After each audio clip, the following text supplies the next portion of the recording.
তাই মাননীয় মুখ্যমন্ত্রী মমতা বন্দ্যোপাধ্যায় তিনি প্রমাণ করলেন যে এই বাংলার বুকে সনাতনীদের জন্য তিনি প্রতিষ্ঠা করলেন জয় জগন্নাথ,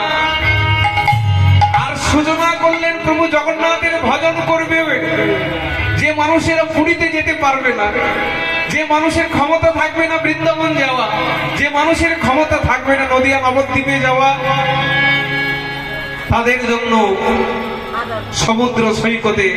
দীঘায় আমাদের মাননীয় তিনি প্রভু জগন্নাথকে প্রতিষ্ঠা করলেন। তাই তিনি আমাদের প্রত্যেকটি সনাতনীকে এই নির্দেশ করলেন যে দেখো, যেমন সমুদ্র সৈকতে মন্দির পাবে, তেমনি প্রত্যেকের ঘরে ঘরে যেন মন্দির থাকে, প্রত্যেকের বাড়িতে যেন হরি ভজন হয়, প্রত্যেকের বাড়িতে যেন কৃষ্ণ ভজন হয়, প্রত্যেকের বাড়িতে যেন প্রভু জগন্নাথ থাকে।